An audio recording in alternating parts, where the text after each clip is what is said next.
It's narrated by Craig Roberts as Oliver Tate, who was an awkward teenager in 80s Swansea. Who, well, sort of 80s, but not really defined as 80s. It could be... What, you mean because there's not Duran Duran all over the soundtrack? It is vaguely the past, which came up in the interview. It's sort of vaguely 70s, 80s. It's the past somewhere, but... It's another country. It's not now. That's the key thing. But also it sort of means that one is tempted to read an autobiographical element into it, because you imagine the person who's making the film therefore looks back at their own childhood as being around about that period. I mean, if I was going to make a film about being a teenager, I'd set it in the 70s, because that's when I was a teenager. Yes. That would be an interesting life, wouldn't it? Yeah, thank you. Yeah, around Kermode, the early years. Around Henley's Corner, just mentioned in the travel there. It used to be called Henley's Corner because Henley's Garage hasn't been there for ages and ages now. So the film... So he's this duffel coat wearing cinephile who imagines the whole of his life being played out as a movie. And as I said before, there's a lovely thing at the beginning when very early on, we're introduced to his character, shot from behind. He says, I imagine now a great big crane shot. Unfortunately, we can't afford a crane shot, so you've just got a walking camera. He falls sort of into an infatuation with Jordana, who is this red coat wearing, slightly pre-goth, gothy character. And whenever you see a red coat in a movie, you automatically think, don't look. No good. No, you think don't look now. You think that, but also you think warning. Oh, really? Okay. Yeah, wear a red coat. Also, I suppose now you think of Ellen Page in Juno, because that's the Little Red Riding Hood thing. So anyway, so she's dark and difficult and strange and very intelligent, and he sort of falls for her. His mum and dad are played by Sally Hawkins and by Noah Taylor. Noah Taylor now playing his dad. Two things have happened watching this film to make me feel really old. The first one is that last week when we were on the air, you said that you were in a screening room with James King doing his final Radio 1. But James King's left Radio 1. I'm now 2 people away from being the Radio 1 film critic. The other thing is, I remember reviewing a film in which Noah Taylor played a teenager the age of Oliver Tate in this film, and he's now playing the dad. Anyway, the dad... The other thing is that James King's being replaced by someone who's still at university, so they're really going to feel old. Excellent work. That's a good one. Excellent work. So, Mum and Dad are having marital problems, partly because Mum has become infatuated with Paddy Considine, who has come back into the neighbourhood as this hideous New Age guru with a full mullet and head tree and leather trousers, and the father is put upon in extremis. Here's a clip. Listen, I hope you don't mind, but your mother informs me that you have a girlfriend. Is there anything I can help you with there? I'm not sure yet. I'll let you know. OK. All right. Yes.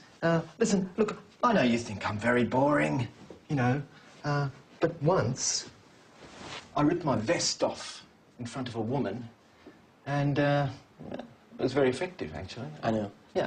It produced a very atavistic response. It's just something to bear in mind. And listen, I made you a cassette recording. It's a compilation of songs I used to listen to during some of my early formative relationships, and plus just a couple of things I thought you might dig. I think music can make things seem a bit more real sometimes, if you know what I mean. Thanks. I've also included some breakup songs towards the end, just in case things don't work out. So here's the thing with Submarine. I went in very trepidatiously. I had somebody whose judgment I trusted told me they didn't like it at all, and I really liked it. Here's the things that I really like about it. Firstly, the voiceover is clearly the voiceover of an older person imagining the voiceover of a younger person, which I know some people find difficult. But in the same way that, you remember with Juno, with Ellen Page, when she was doing all that sort of very smart, very sassy teenage talk, and some people said, well, teenagers don't talk like that. Well, they kind of do, and also there's nothing wrong with retrospectively putting a slightly too adult voice into a younger person. I think it works perfectly fine. Secondly, the two central performances are really engagingly deadpan in a way which I find very funny. I mean, there is a touch of the Buster Keatons about the fact that both characters just have this constantly, flat-faced, just not quite bored but totally disengaged look about them, partly because it kind of reminds me of how you used to be. Yeah, well, I mean, I was nothing like as cool as the kid. I mean, you've seen the film, right? You found him really annoying and irritating. See, you and I wouldn't have been friends at school because I would have been that guy and you would have been, I don't know, off doing Amdram or hospital radio, whatever it is that you did when you were a kid, or listening to pop records and trying to be Simon Bates, right? Well, I would have been the kid in the duffel coat on the beach, moping around, looking like I'd just been slapped. It is a bit Gregory's Girl, don't you? Yes. Now, the funny thing is that last week I mentioned Gregory's Girl, and Richard Ayoade, he sort of did that thing where he sort of recoiled. I mean, I could even hear him recoiling even though I was on the other side of the Atlantic. Because when I say Gregory's Girl, immediately what you think of is frothy, upbeat, lively, funny, moving, poignant. Ditzy, yes. But what I meant by that comparison was it captures really well that idea of remembered youth, that idea of the way in which you remember the traumas of early teenage love playing out, and particularly the scene in Gregory's Girl when John Gordon Sinclair and the woman from Altered Images, Claire Grogan. Who could forget Claire Grogan? No, she's great. Are lying, well, she can't bowl for toffee. Are lying down. I'll tell you that in a minute. No. You can't bowl for toffee. Well, once I was. This is completely apropos of nothing. I used to go bowling quite a lot. Then. No, I was. You went bowling with Claire Grogan. No, I didn't go bowling with Claire Grogan. I went bowling with the professor, and Claire Grogan was bowling in the lane next to us. Linda. Oh, I see. And Claire Grogan was bowling in the lane next to us, and she seemed very nice, but she can't bowl for toffee. Anyway, moving on. I was really glad that you just dropped that in. It would have been a passing comment had which you not no one picked would have up. understood. Okay, so fine. you and Mrs. Kermode you are in such trouble if were you bowling. say that. We're bowling. And Claire Grogan was next door. Did you invite her to? No, I didn't say. You can't bowl with just two people. No, yes, you can. Well, it's all over within 15 minutes. That was how our early romance played out. We went bowling together. Was Claire Grogan on her own? No, she was with a whole bunch of people. That's really insensitive because there's two in one lane and one in the other.